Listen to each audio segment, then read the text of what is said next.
The Black Phone is a 2021 American coming-of-age supernatural horror film directed by Scott Dickerson and written by Dickerson and C. Robert Cargill, who both produced with Jason Blum.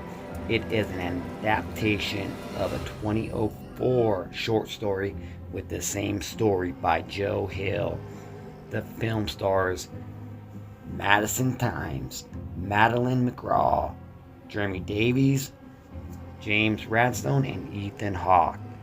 In the film, an abducted teenager uses a mysterious telephone to communicate with the previous victims of the Danger Grabber.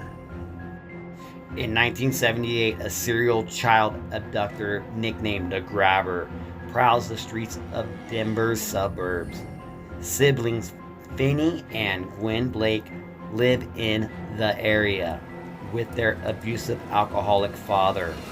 At school, Finley is frequently bullied and harassed. He has a friendship with a classmate, Robin, who fends off the bullies. A boy that Finley knew, Bruce, is abducted by the Grabber. Gwen, who is a psychic, dreams, much like her late mother, dreams of Bruce's kidnapping. Detective Wrighton Miller interviewed Gwen at school, believing she has the inside knowledge. She refuses to help, but is punished by her father for speaking with the detectives. Shortly after, the Grabber abducts Robin. Days later, the Grabber kidnaps Finney. He awakens in a soundproof basement. On the wall is a disconnected black rotary phone. Later, Finney hears the phone ring and answers it. Bruce's ghost tells Finley about the floor tile he can remove to dig a tunnel to escape. The police searches for Finney is unsuccessful. The Grabber brings Finney food and leaves the door unlocked. Finney is tempted to sneak out, but the phone rings and it's Billy, and he explains that this is a game that the Grabber plays. He's waiting for Finney to leave the basement. Billy instructs him to use a cord to wrap around the basement window to try to pull the crate down. His attempt is unsuccessful. Meanwhile, Gwen dreams of Billy being abducted, and now she confides in her father. The detectives speak to an eccentric man called Max, who is staying in the area with his brother. It is revealed Finney is in the clueless Max's basement, and the Grabber is his brother. Finley speaks to another victim, Griffin, on the phone. Griffin gives Finley the lock combination and informs him that the Grabber is asleep upstairs. Finley sneaks upstairs and unlocks the door, but the Grabber's dog alerts him while he escapes. Finley takes off running through the neighborhood, but the Grabber ends up tackling him, and some porch lights turn on, and the Grabber has a knife to Finley's throat and says that he will cut him and end him right there if he screams. The porch lights go off, and the Grabber takes Finney back into the basement. Finney now hears from another victim of the Grabber, and it is Vance, who Finley is scared of. Following Vance's instruction, Finley breaks into a hole in the wall and enters the back of a freezer that's adjacent to the storage room. But the freezer door is locked tight. He can't break through. Meanwhile, the phone rings one more time. It's Robin, and Robin confronts Finley and encourages him to stand up and fight for himself. He teaches Finley how to punch and then pack dirt inside the phone receiver to use it as a weapon.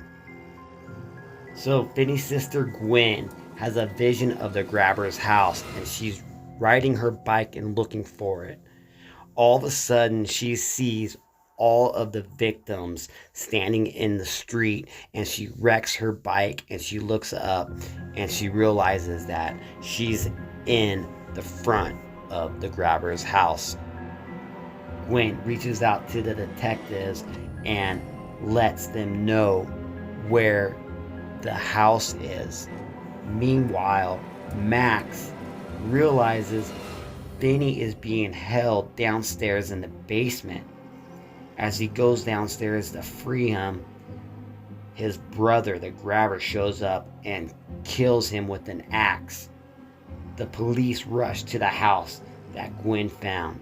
In the basement, they find the buried bodies of the victims. The house is empty. Deciding at this time the game is at an end with Finley, the grabber attacks him with the axe. Using the byproducts from his failed escape attempts, Finley immobilizes the grabber as the ghosts taunt the grabber over on the phone. Finley beats him and kills him. The only way for Finley to get out of the basement is by distracting the grabber's dog. And so he goes to the meat freezer and pulls out a piece of meat and throws it on the floor.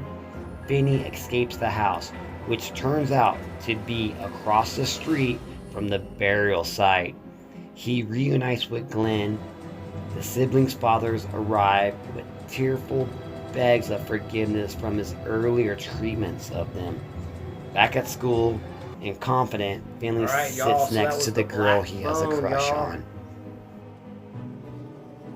And my final thoughts on it. Let's go with the negatives first. I'd say the negatives in this movie is that it wasn't that scary. They kind of went to where they should have went, but they flatlined it and they stayed there. As in with the grabber character played by Ethan Hawke, they could have explained a little bit more what he does to these kids. I know that's dark, but that's where they flatlined it. They really wanted to make it more scarier. They definitely could have used more of what maybe showed more of the kill, actually him killing the kids. I know that's not good, but they wanted to make the movie more scarier.